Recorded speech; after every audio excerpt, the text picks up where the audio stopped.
What's good, Liquid Trucking? Welcome in to episode 34 of the Liquid Trucking Podcast. I am your host, Marcus. Thank you all so much for being here with me today. We've got a great podcast on the books for you today, and I'm very excited about being joined here in just a little bit by my guy, Beau Hanke, and also driver Quincy Rich. Really looking forward to this interview.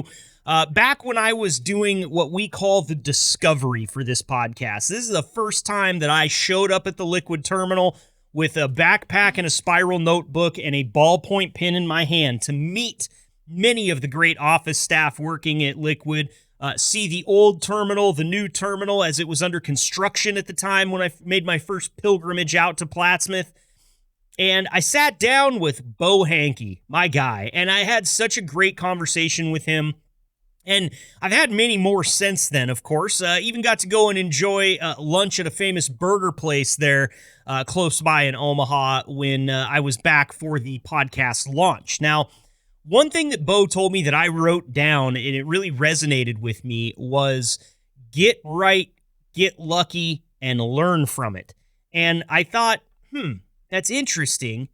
What does it mean, though? And of course, I don't know. I have no driving experience, but Beau had a very good definition for it. And he's given us that before on this podcast. We've dived into this before and just kind of scratched the surface of it. But I had Beau on, I believe at the time, with some other drivers or maybe somebody else from the office there that could kind of talk to us about this. And one thing that I think we learned from the last one, this is on the learn from it aspect, is that, man, it might be good to get a driver on and talk about a time that something like this happened or a time when you thought something like this was going to happen. When did you get lucky? When did you learn from it? When did you get right, or how did you get right? And so we're going to get into that all in just a little bit with this great conversation with Beau and Quincy. I'm really looking forward to it. But first, it's been a little bit since we've covered any breaking news on the show, and we're going to do that right now.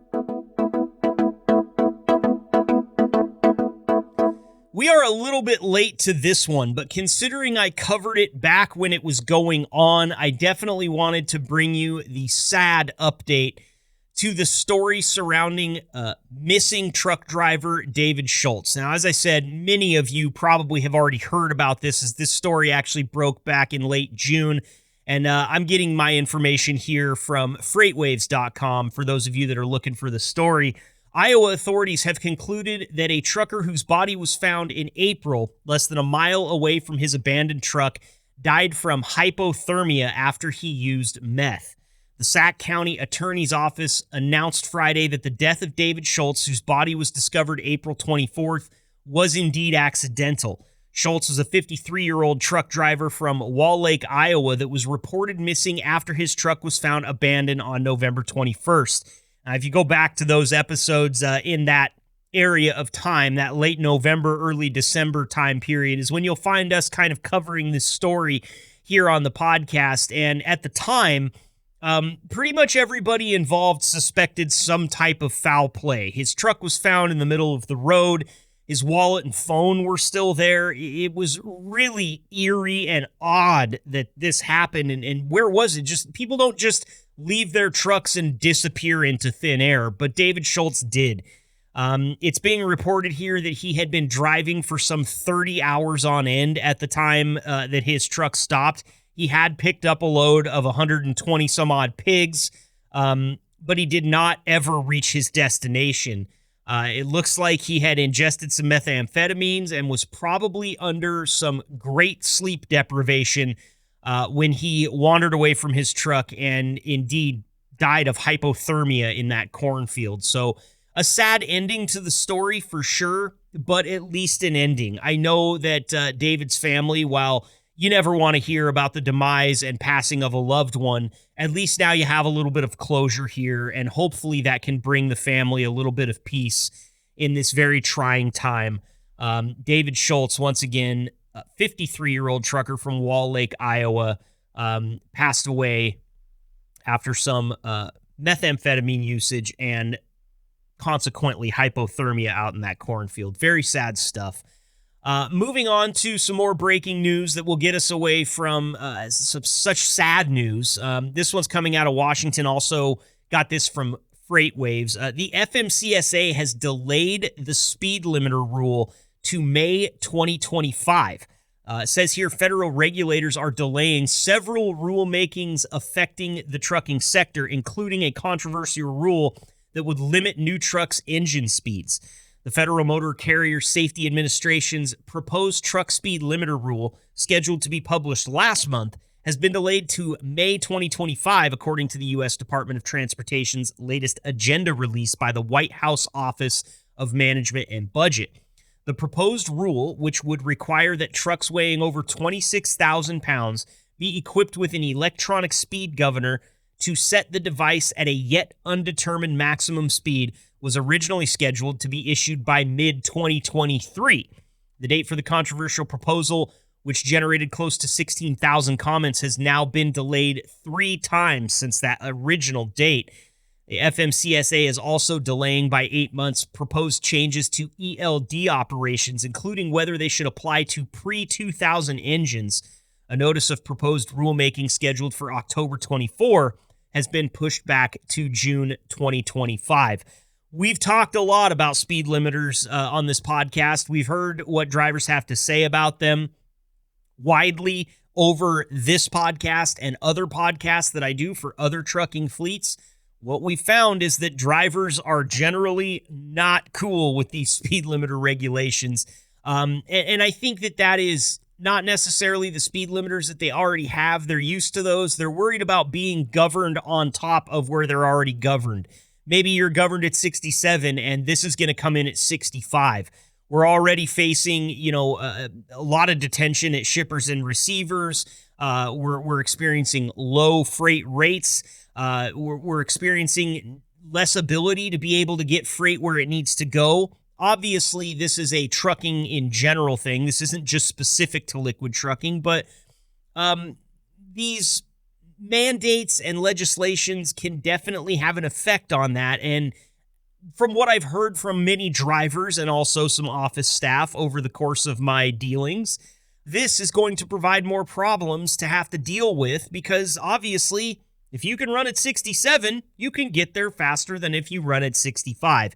And over the course of a year, 2 years, 5 years, 10 years, that extra 2 miles an hour will really add up. And there's also the added safety issue of truckers driving even slower on these roads, where it seems that the prevailing speed of passenger vehicles is only getting faster. Most notably, freeways. I mean, I live right on I-5. I could spit on it from where I'm standing right now. And it used to be if you were doing 80 on I-5 in my neck of the woods, you were getting pulled over immediately and likely ticketed. In fact, I don't know anybody that ever did over 80 10 years ago that didn't walk out of a traffic stop with a ticket.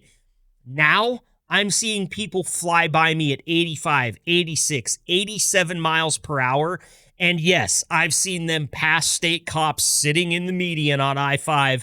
And whether those cops were sleeping in the middle of a phone call or just not caring about their jobs, these people didn't get pulled over and they blew my doors off. So that's a safety issue we also have to think about when we talk about speed limiters. And now it looks like I'm not going to have to address this again until May 2025, and my hope would be that it gets pushed out even further than that. But my opinion, and 50 cents won't buy you a cup of coffee. Let's not forget that. How about a politician finally banging the drum a little bit for the trucking industry? It's I believe, Transportation Secretary Pete Buttigieg has promoted truck parking. This is coming from Transport Topics. Following a recent hearing with House lawmakers, Secretary Pete Buttigieg, the nation's top transportation officer, said enhancing parking availability for commercial vehicles remains central to his department's safety and supply chain agenda. Speaking with reporters after hearing of the Transportation and Infrastructure Committee, Buttigieg explained that the Biden administration is committed to further assisting the freight sector with lingering parking concerns. He pointed to the U.S. Department of Transportation's announcements of grants specifically for expanding such facilities. Here's a quote from the Transportation Secretary. We've been pleased to support a number of truck parking projects with our discretionary grants, including INFRA. We want to make sure that we continue to get good applications and fund good projects. We're also urging states to remember that this is an eligible use often of their formula dollars. We want to partner with them on that. That's a quote from Pete Buttigieg back on June 27th. Look, this is all great if it comes to fruition, but how many times have we seen lawmakers go to these hearings, and then they've got a big press conference scheduled after, and they're going to say some things, and we realize, oh yeah, it's an election year, and you might just be making noise for the sake of making noise and hopefully getting a few votes on your side of the aisle. I'm all about it. I don't care whether you're Republican, Democrat, Independent, Green Party. It doesn't matter. One issue that we can definitely agree on is that there is a giant lack of parking spaces out there for our drivers to utilize as they trek across this country and get the goods from point A to point B. It's really hard for some drivers to find parking, especially later in the afternoons and as the workday kind of closes out and they're having to spend $30-$40 on a parking spot for the night. That never used to be the case. If parking's starting to be privatized and is being used for profit, that means that there is a shortage of parking spaces. That's how the economy works. Prices go up when supply goes down. We need to bring supply up so prices come back down. Look, if you got charged $5 or $10 for a parking spot, I know it still wouldn't be like the ideal scenario. You want to get it free, but $5 sounds better than 30, and that would at least signal to me and hopefully you drivers out there that if it's only $5 for a parking spot for the night, they're obviously putting more of them in someplace. And so, look, I'm glad to hear that we're using grant dollars for these types of things, but one thing that I don't like about this quote, and maybe this is the political science major in me, okay? That's where I have my degree. When I see him say, we want to make sure that we continue to get good applications and fund good projects, to me that sounds like I want to make sure that my buddies in the construction industry and my buddies in the trucking industry get their goat before anybody else does. We want to hire good people. We want good applications. Well, who is deciding what's good and what's not in this instance? If it's just one dude, well, we've seen over the course of the nation's history that if it's just one dude, that's probably ripe for corruption, okay? Let's make sure we do this right. Let's just get more parking spots out there. There's a lot of people that are trying different ways to expand parking across this great nation, and I don't want to see it get so political that we can't actually bring this to fruition. We need parking spots. We don't need a bunch of guys in suits arguing and posturing about parking spots. That does nobody any good. And finally here, coming also from Transport Topics, this one was very interesting to me. A divided final report has been issued on side underride protection for trailers. Now, I'm not sure how much this is going to affect tankers, okay? But you've probably seen these. They're basically like metal blocks that keep people from sliding beneath the trailer in a dry van or a flatbed. Two trucking industry trade groups are criticizing a report issued by the members of a specially appointed federal committee on trailer underride protection as lacking in true consensus across the full committee, noting that the report recommended a variety of so-called, quote, urgent and sweeping, end quote, safety regulation actions that the two groups and others stress are impractical and lack support among key stakeholders. Included in the report, supported by a slim majority of community members, was a recommendation to launch rulemaking to consider mandating side underride guards on heavy trucks. Here's a quote. Instead of collaborating and focusing on ways to prevent commercial vehicle-related crashes from occurring in the first place, the 400-plus page final report dismissed industry concerns, recommended unrealistic and unproven crash mitigation devices, and misrepresented consensus recommendations by including information that had not been discussed during committee proceedings. This is a quote from Dan Horvath, Senior Vice President of Regulatory Affairs and Safety Policy for American Trucking Associations. Look, I love it when ATA gets involved in these things because They're by truckers for truckers, and they are truckers, okay? And a lot of times they're the ones that stand in the way of this blind legislation that gets thrown out by insert politician here. Horvath represented ATA on the committee and was among a minority group of members that issued a separate report urging against side underride guards due to, among other things, a lack of research data on their effectiveness. Thank God that we have Dan Horvath on this committee in the first place. And this is another problem when we talk about politics and the transportation industry. You end up with a lot of people with zero experience in the transportation industry, zero experience behind the wheel of a truck, zero experience in a shop doing repairs on trailers, zero experience running logistics, load planning, managing drivers, all of the above.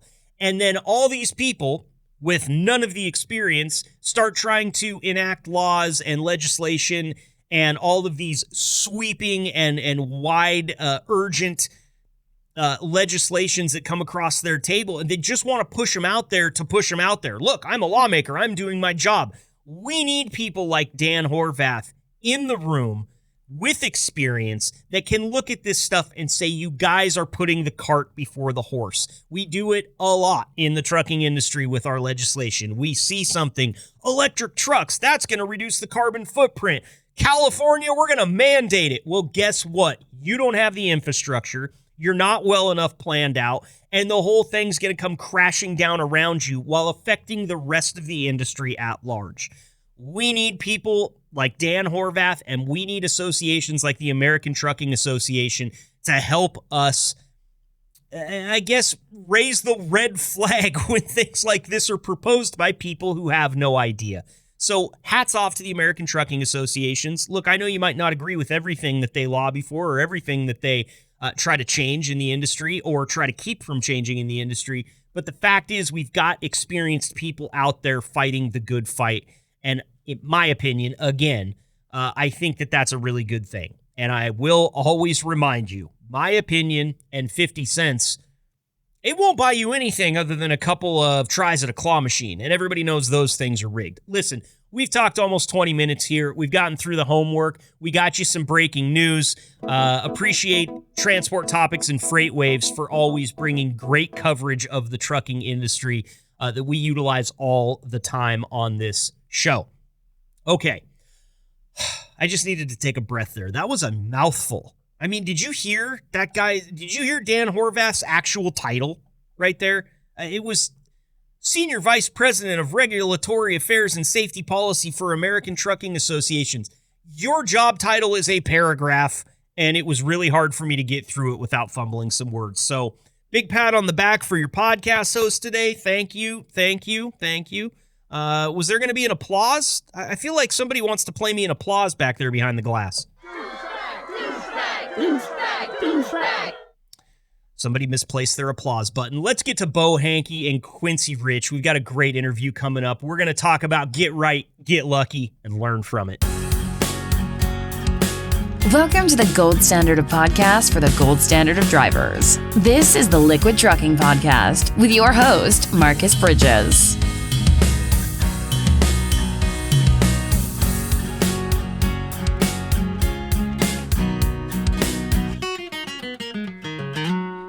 Joining me next here on the Liquid Trucking Podcast, I've got a couple of guys here that are going to help us figure out exactly what get right, get lucky, and learn from it means.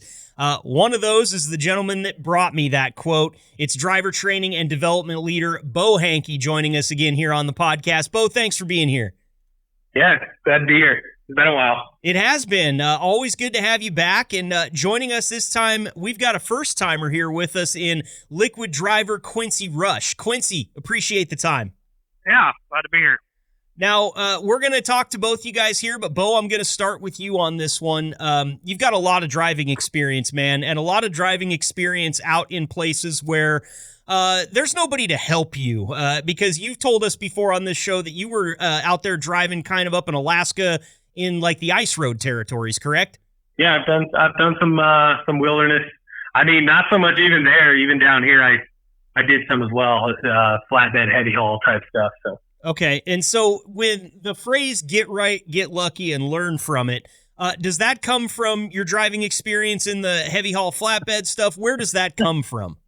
It comes from all driving at all times. Uh, sometimes, sometimes when you're at the wheel, a lot of times you are getting lucky, and making decisions on the fly can sometimes mean the difference of, getting stuck or having to turn around.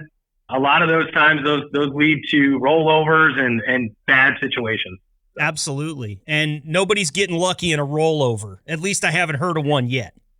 Well, you can get lucky in a rollover and not pass away. How's Okay, that? there you go. I didn't think about it from that side of things. That's actually a really good point. Thanks for making that there. So, was there Yeah. ever a time, Beau, that you had that kind of run through your head during your driving experience where you're like, "Wow, got right, got lucky," and then actually learned something from it? Like, is there a lesson that you have that maybe something happened to you, it came to fruition, and now you know I'm never doing that shit again? Yeah, absolutely. Wintertime driving can be pucker factor 100%. I mean, slow it down. Everyone's flying around you. You're trying to get stuff done. You're leaning into that pedal a little too much. And we've got a really interesting case of that where we had a big pileup. So you see them all the time on Facebook constantly in the wintertime. Yeah, it's kind of like a world star hip hop on Facebook during the winter when it comes to pileups. It is Yeah. like a car wreck. You can't look away from it, but you hate to see it, and you hate to see drivers that you can tell they had no idea, and all of a sudden they're plowing into it. Maybe a little bit of reduced speed would have helped them there. There's a lot of other things that we can do too to stay safe in those scenarios, and in as far as communication and things. I mean, we talked about it last week on the CB episode where we had some drivers say, look, man, if I hadn't had my CB on and I'd have come up over that hill, it doesn't matter how fast I was going. There's no way I was slowing down before that pile up. So obviously good advice there. I'm going to go to Quincy here real quick to get a little background. Quincy, how long have you been driving for Liquid? Oh, I started last January. It's been here just about a year and a half. Okay. And so not too terribly long, but your feet are wet at this point. You feel like you got a pretty good feel for it. oh yeah, I came from tanking. I was pulling tanker when I came here to Liquid. I was pretty frequent there at Bardo, where I used to work. We pulled a lot of lard and tallow out of North Sioux, and we washed out pretty much every morning at Bardo at Sealand Tank Wash. So I pretty much knew everybody there pretty well. So I mean, it was pretty easy decision when they offered me a position here. Got it, man. Well, that's awesome to get to build up a little bit of a relationship with some of the people you might be working with. And I've been out to the Siouxland Tank Wash. I actually got to go up on the rack and look down in this steaming trailer that they were cleaning at the time. And I was just like, man, I got a lot of respect for the dudes that are working out here because I am a little bit claustrophobic. You shove me up in one of those tanks to clean it out, you're probably just going to have to drag me out of there passed out. Oh yeah, those are some good guys. I get along with them really well, and you got to have a good relationship with them because they'll take care of you. Definitely in the wintertime. I mean, getting tanks washed out and you're worried about getting to your next load and unloading it, definitely caustic. If they didn't blow it out or clean it out right, I mean, you could have a frozen mess, and then you're out there with hot water, or got to go off the property and use a torch to try to get them thawed. But those guys, they take care of you. I mean, you take care of them. For sure. That's great, man. And they are great guys. I want to say that too. I didn't get a chance to talk to them for long, but you could tell they're busy, but they still took just a couple of minutes to chat with me, which I always really appreciate. This podcast is about you guys. It's for you guys, and every one of you that decides to take some time to talk to me, it's greatly appreciated. So, Beau, when I asked you to do this episode with me, we were kind of thinking, hey, let's find a driver that we can talk to and actually maybe teach a lesson through a story. And you told me Quincy was your guy. Do you guys have something there that happened that you want to kind of talk us through and talk us how you got right, got lucky, and learned from it? I don't specifically with Quincy, but I think Quincy can attest. I mean, there's a lot of times out there that you do get lucky after. You might have said, I'm going to go out without this strap, or I'm going to do this or that, or I didn't inspect my hose on an air off, or, there's 1,000 things out there that you might just say, this has never happened to me before, but there's that one time that it does. And, you better be Johnny on the spot when it goes down, because, it could be a nightmare. Absolutely. Especially up at Bardo where Quincy works every day. I'm sure he's doing a ton of chemical loads every day. So he works. The reason I picked Quincy is, he's kind of their lead man up there right now as a trainer. He does a great job, and the chemicals that he's dealing with on a daily basis are the most dangerous that we deal with currently. So I'll let him kind of take over at this point, and maybe he's got something he can talk about. For sure. Quincy. Yeah. I mean, you definitely, with chemicals, like I just unloaded sulfuric acid. I was just leaving Poet Power Fire when Beau called me the first time. And the chemicals we deal with, I mean, sulfuric, it'll burn you if it gets on you at all. Getting lucky, I mean, in that standpoint, I've had an experience. I mean, you get in a hurry, you try not to, but you pull into a plant that's going to close pretty quick, and they're pushing you to hurry up, and you're trying not to hurry, but you kind of overlook a few things. And I've been unloading, and I've had a dog ear come off of a hose, even through, I had the bungee cord wrapped around him to hold him in, and it still came off. And I was standing right there, and I hit my internal and shut it off, and I was able to blow out and put a new pin in it, fix it before it actually caused a mess or anything major that would have turned into, a complaint by the customer.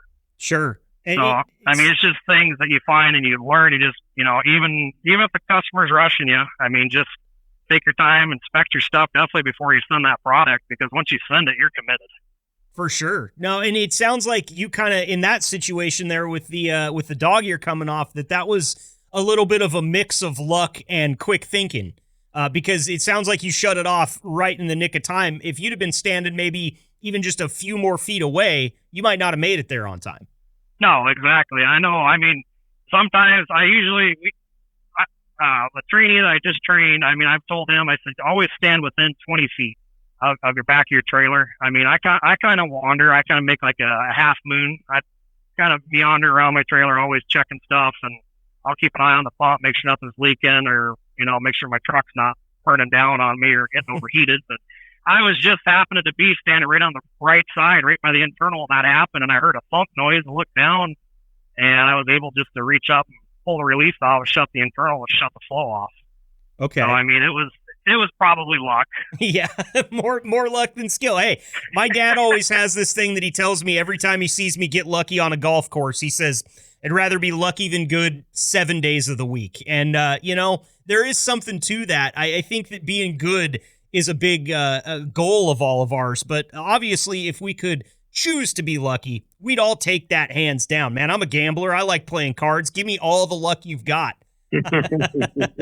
So, oh, yeah. Absolutely. It kind of sounds like the whole learn from it part comes into this, where that's what you learned, and that's the lesson that you passed along to your trainees is, hey, no more than 20 feet. You never know when something is going to happen, and you've got to be Johnny on the spot, like you said, to fix it. Absolutely. I know it's pretty easy to get talking to the customer. Definitely, if working out a plan, I'm sure it's pretty tedious work, and they'll sit there and kind of talk to you for a little bit, which, I mean, you socialize is pretty good to a standpoint, keeping up customer relations with them. I mean, you get to know them guys who likes to talk, but there is a point where it's like, definitely if you're getting close to being done, when you're going to blow out, that hose starts bouncing, you definitely don't want the customer standing there.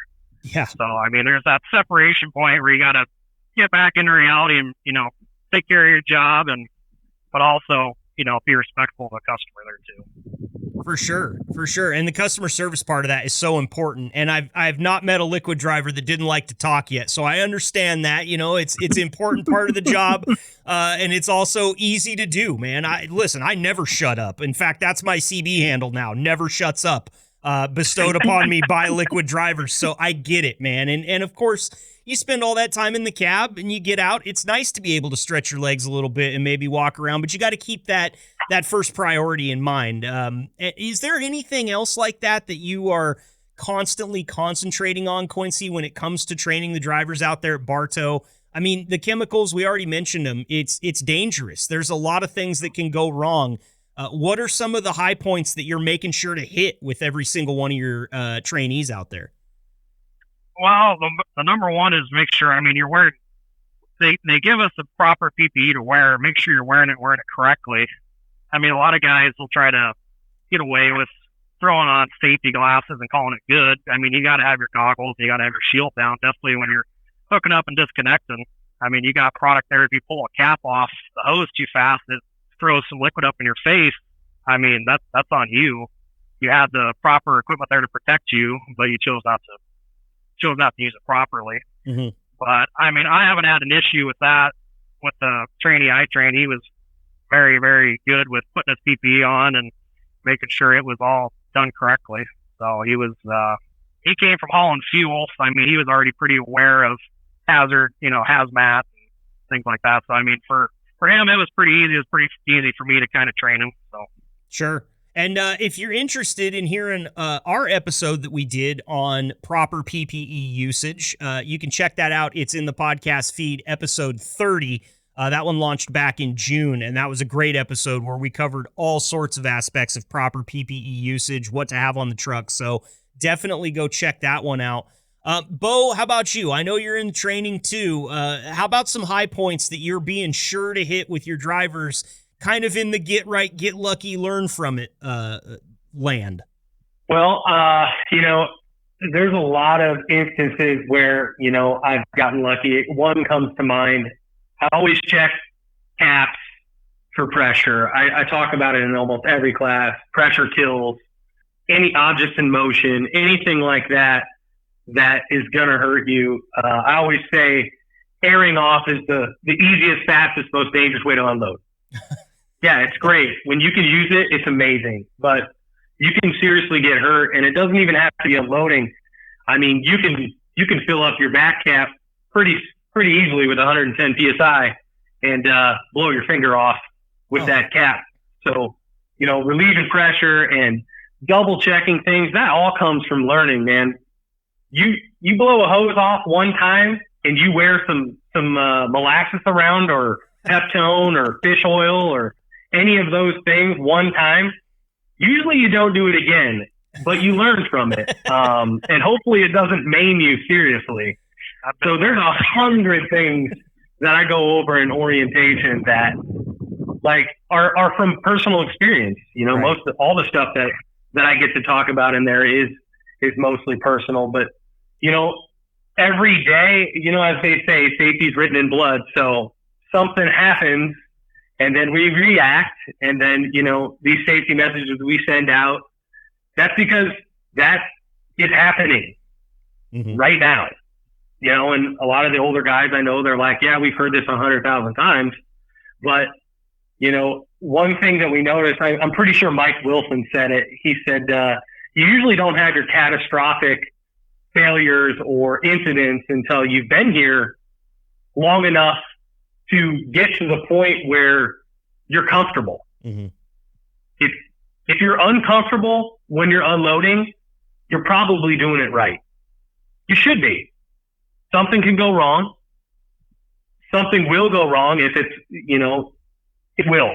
So there's a lot to this tanking stuff. And I seriously hope the guys that I put through orientation or Cole does, or even as far back as Mikey, when he was doing it, I still remember some of the things he was saying, think of the tank as he would hold this Pepsi bottle up and he would say, this is what it's like inside the trailer. And then he would hold it sideways and shake it around. So little things like that, you got to keep that stuff with you. And we pound these guys with being safe and understanding all the policies and customer relations like Quincy brought up, and, wearing the proper PPE, and, you got to put all that together at a customer.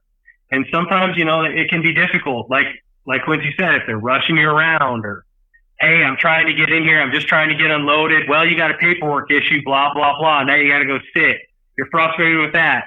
I could give you 100 stories out here on every different topic that I talk about. So I'm rambling, so I'll stop. But no, it's good because what I find is it's kind of a train of thought thing where what you said there is really interesting. Not only do you have to have all that shit and keep it together in a nice little bag so that you know where it is and you can access it when you need it, but you also have to do that on the end of a trip that went God knows how. I mean, it could have been traffic, could have been idiot four-wheelers, could have been something at the way station. I mean, there's a litany of things that can go wrong before you even get to the point where things can go incredibly wrong again. So it's like all these compartments that the drivers kind of have to, keep together in their heads while also keeping them apart. You can't let the bad traffic affect your attention span when it comes to making sure that everything's safe and you can offload without taking a finger off.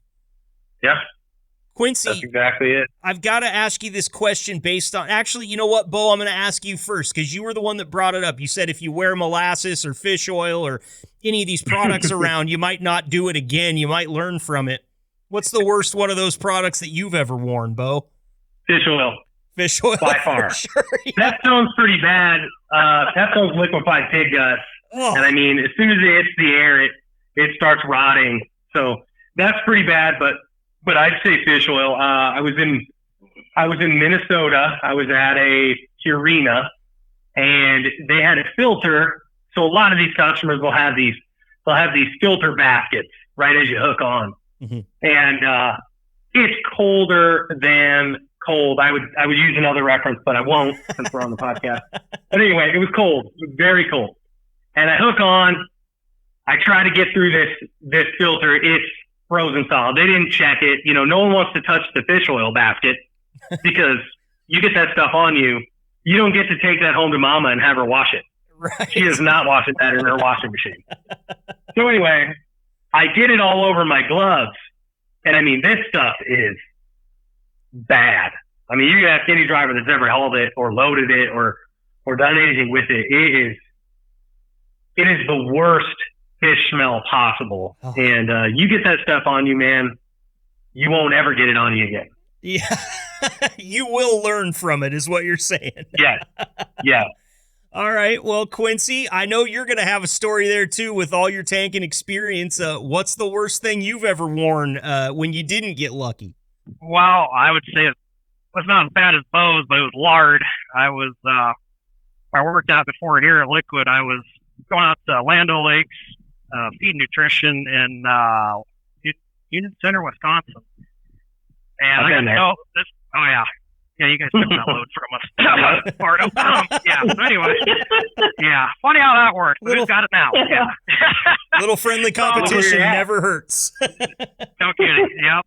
So, but anyway, this all kind of wrapped back to customer, keeping the customers happy. I got to know these guys very well out there. I knew the two unload guys. They're 24/7, and I'd show up at all times of the day or night and got to know them real well. And I was bringing them lard, and it was cold. I just got out driving on a blizzard through 90 and got off at Toma, came down there, and my trailer's all froze up, pump was froze, trying to get things going, got everything going, and pulled the internal valve open, nothing came out. It's like, oh, man. So Lee, the guy up there, he helped me, and we started taking things apart. Well, neither one of us were really paying attention, and we forgot the internal was still open, and we got all the fittings off, and there was just a big frozen mass of lard right between the outside of the internal and the pipe. So us not thinking straight, we took a screwdriver and pried in there, and I think probably a couple 100 gallons was just drenched over me. I got up off the ground. Lee was on the ground. We were covered in it, and we got it shut off, got it all backed up, started pumping it on, and yeah, I was there for probably about an hour helping them clean it up. Fortunately, knowing them as well as I did, they let me come in, use their locker room, get cleaned up, shower, change of clothes. I think I still have the Lando Lake shirt that they gave me to wear just to get back home. So it definitely comes back to when you're rushing, you just got to slow down and kind of think a little bit before you do. But you'll learn. Absolutely. No, that's a souvenir, man. Yeah, I eat Land O'Lakes butter. I'd wear that shirt every day. You got out of there as a winner, man, for sure. I mean, it's not going to stand up in the corner like the shirt you were wearing when you got hit with 200 pounds of lard, or gallons of lard. But That's still got to be a pretty good shirt. I guess, every cloud has a silver lining, right? Yeah, and I will say that lard does not come out of your beard for at least a couple of Oh, God, that's the first thing I was thinking of. And I have a short beard, so it's still like that just, that made my spine tingle when you said that. How was there anything that you found that got it out? It's like there's these wives' tales. You if you get sprayed by a skunk, you want to wash off with tomato juice. Was there anything that worked for you? lemon juice. Lemon juice. Okay. So there you have it. See, that's a tip right there for you drivers. You never know. Come on, Quincy. You had the perfect opportunity to say something off the wall. I was myself up with I went through my head, but being the first time on the podcast, I'd like to be welcome back. All right. I'll save those comments for down the road there, Yeah, what was good for taking it off? A 2-day-old fryer oil that they've only fried burritos in. That stuff will do it. Well, obviously, we don't want to get covered in lard. We want to take care of everything. We don't want to get covered in fish oil or liquefied pig guts either. And, it sounds like just the experience that your drivers are going to build up over time is really, like, you can teach them so much in training, but you can't teach them everything. Would that be correct, Beau? Oh, yeah. I mean, I try to say that in most of my orientations. Hey, we're not going to be able to teach you everything. We're here for you if you need something. That's hard too, Guy tries to get out there and he really wants to do a good job. He doesn't want to call a bunch of people or annoy a bunch of people. That can be wrong. It's okay to make that phone call. Make the phone call if you're unaware of the product or the proper procedure of how to get it off or what what trailer you're working with. We've got 100 different styles of trailers. We've got 100 different styles of customers and tanks and all the things that we do here. I just can't stress enough. It is okay to make the phone call. Mm-hmm. It's okay. Do your best. And, there's lots of things that we do that I tell the guys in orientation. Every place is the same. My favorite saying, same but different. Product has to get off the tank and go into another tank. Right.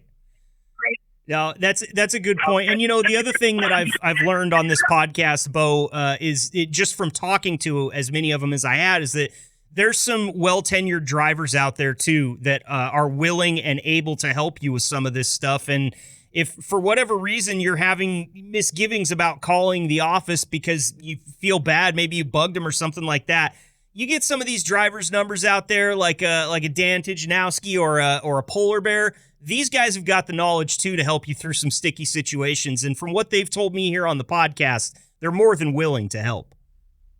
100%. I feel like that's one thing in the tanking world.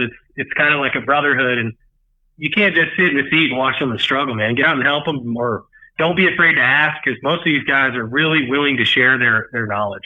Yep, absolutely. And Quincy, I'm sure you see that too. Little smaller team out there at Bartow, but the guys I've talked to seem like not only would they help you out of any jam that you're in when you're trucking, but if you needed help building the deck or something like that, they'd probably show up and help you with that too.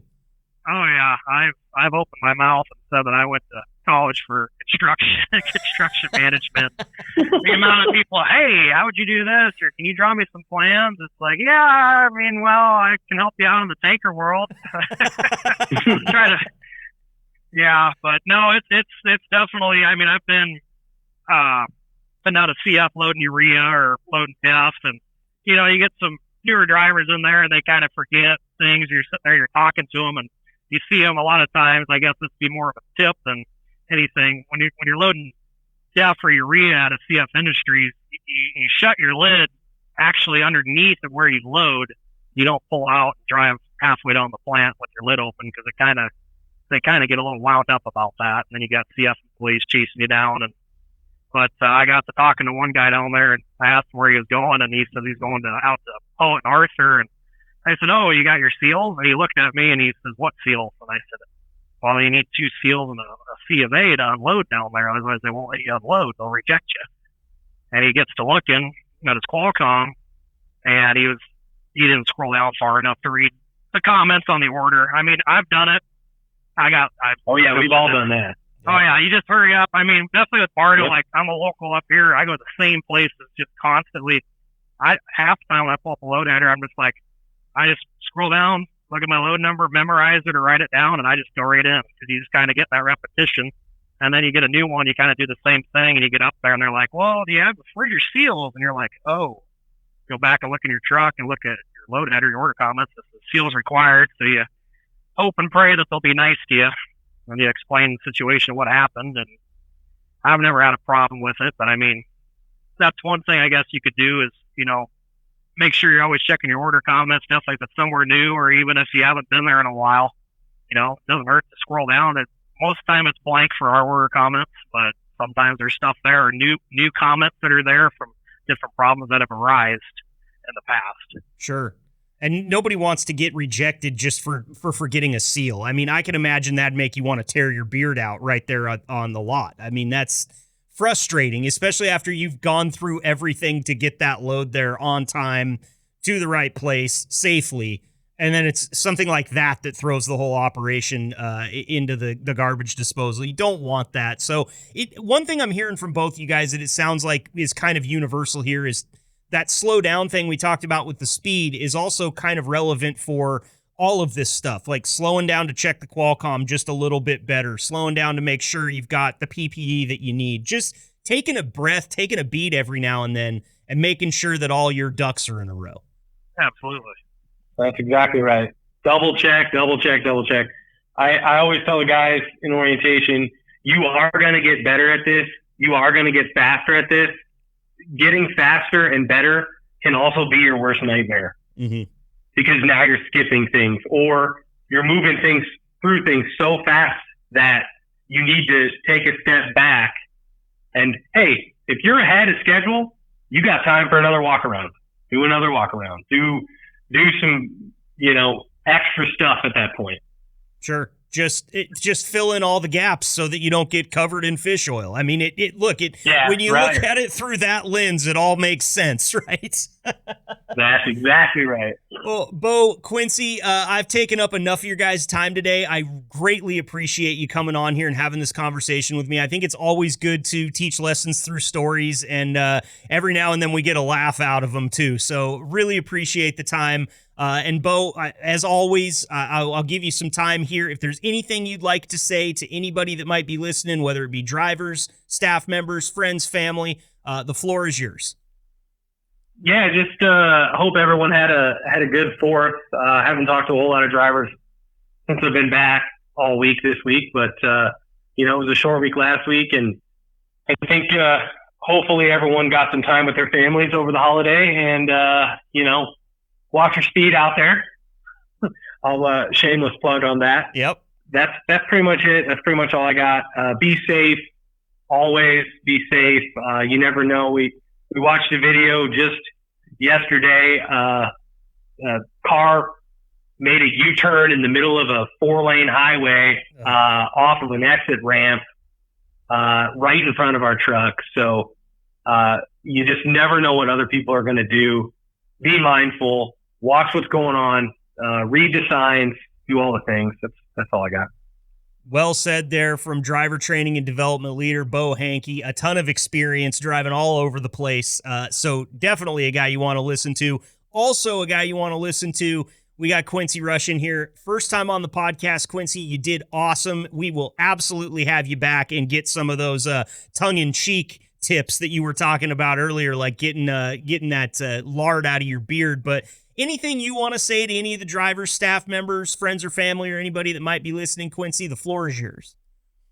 Just to kind of touch on what we talked about, just double check everything and make sure you're reading your order comments. Definitely for local drivers. I mean, or even if you're a regional driver doing some local loads for Bardo, make sure that you're reading the comments, make sure there's nothing special you need. And make sure if you're doing chemicals, just wear your PPE properly and check your O-rings on your hoses. I've seen a lot of them that have been rotted out. So besides that, go Ducks. Go Ducks. Quincy, you're like the first one. Are you a Duck fan? Oh, boy. Yeah. Yeah, I am. Well, Quincy, you've got an open invite to any one of my tailgates. If you make it here to Eugene, and this goes for anybody at Liquid Trucking, what the hell? Let's party. I'm tailgating for every one of the games. We'd love to have you. Go Ducks, my friend. In fact, you're going to be a weekly guest on this podcast come fall. You watch. I tell you what, when the Ducks came and played Nebraska here, Paul, it was 2016, I think. I was probably, out of my whole family, I was the only one wearing a Marcus Mariota jersey. That's my boy. I got a couple of those in my closet, man. You and I are going to be fast friends, Quincy.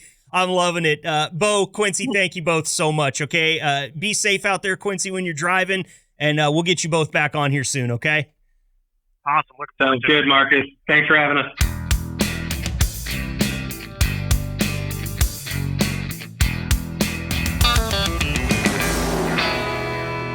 Okay, Liquid Drivers, I owe you all an apology real quick. This is just a quick little cut-in that we're going to do here because, rightfully so, Liquid Driver Mike Stanfield gave me a call or shot me a text message, actually, and he said, dude, you're killing me. You said you had a very special announcement, and where is it at? We haven't heard the very special announcement.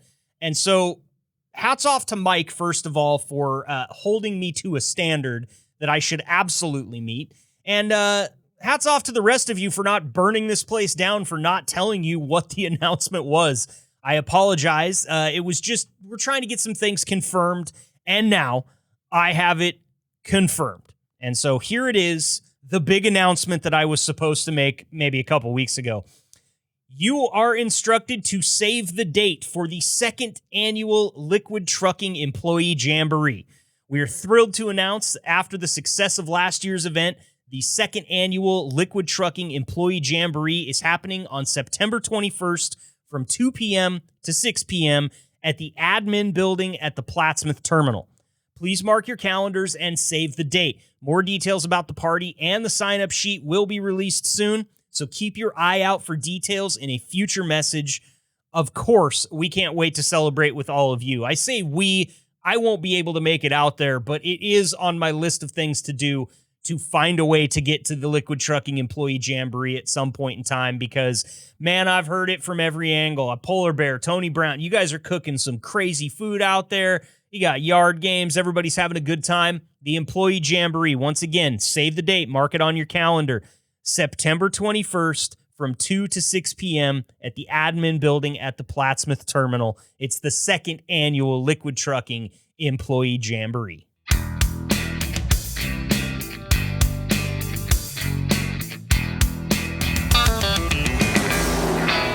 That's another episode of the Liquid Trucking Podcast in the books.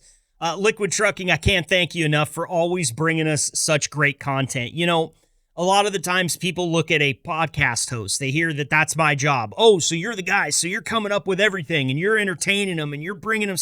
No, I am merely the point guard of this podcast, okay? And a point guard in like the Jason Kidd way, or maybe even the Steve Nash way, whereas I'm not Steph Curry, all right? I'm not dropping dimes from the logo. I'm not Damian Lillard throwing up deep shots and putting down 30 a game, okay? As the point guard of this podcast, I am supremely happy with one good layup, let's call it a joke, one good joke per podcast, and then just a whole bag of assists. I just want to facilitate. I want to get the ball to you, Beau Hanke, so you can tell me what you know. I want to get the ball to you, Quincy Rich, so that you can tell me what you know. And you guys all do a fantastic job of taking that ball to the rack, man. We make a really good team, and it's because you guys bring us such good stuff to talk about, Liquid. We've always got drivers waiting to get on here to chat with me, share their feedback, talk about whatever the case may be, whether it's their family, their military service, time on the road, when things get tough. Look, we talk about it all on this podcast, but just know I'm just here to facilitate those conversations, and I can't thank all of you enough that take part in this podcast for bringing me all of the great content that you do. It's about you, Liquid, and you guys have done a phenomenal job with it. So thank you. Give yourselves a big pat on the back for that because we have a really good podcast here. It's entertaining, it's engaging, it's fun, and we learn a lot each time that we come on the air here. It's just, sometimes you got to take a step back and look at what's in front of you and just appreciate it for what it is. And that's kind of what I've been doing here the last couple of minutes, just appreciating this podcast and this company, Liquid Trucking, OFC Schmidt Bartow, for what it is. We get great participation, and I couldn't ask for anything more from you guys. So if you're listening to this and you're thinking, hey, I didn't know that they were just open to have whoever on the show. Well, that's not always the case. We do have some things that we need to get done here and that are kind of told to us or given to us as, hey, we'd like to see this happen. But that doesn't mean that I don't have open spots for drivers or office staff that want to come on and share their thoughts. And I've made some friends here too. Shout out Matt Cleach. He's got smoked salt and pepper in the mail for me right now. Dude sent me a picture of his brand new cold smoker, and I was like, damn, I would cold smoke 18 pounds of cheese the first day that I had that thing. And he said, well, I'm starting out with salt and pepper, and I'd be happy to send you a sample. Dude, I'd be happy to do a standing backflip for you just to get that. So big ups to Matt Cleach for that. You know, I've got great relationships with a lot of you drivers out here, and I could call them out right now, but there's just no sense because there's too many of them, and I want to add you to that group, okay? Get in touch with your driver manager, your dispatcher, get in touch with anybody at the terminal, or shoot me an email again, podcast@liquidtrucking.com. We can make it happen for you. That's it for us today. Thank you all so much for being here. It's been fun. It's been an informative episode. We learned a little bit of news at the outset. And, hopefully they stop trying to wrap so much damn red tape around us and just let us go do what we do for this country. But in the meantime, I'll keep being the voice of people that don't trust politicians, especially when it comes to trucking. Sorry for being a little paranoid, but like I said, I've got my political science degree. I've seen just a peek behind the curtain, and it stinks back there. All right, stay safe, Liquid Trucking. Keep the shiny side up. We will see you again next week for our driver feedback episode right here on the Liquid Trucking Podcast. Thanks for tuning in and being the gold standard of drivers on the road. Be sure to like and subscribe to the channel and tune in next week for another episode of the Liquid Trucking Podcast.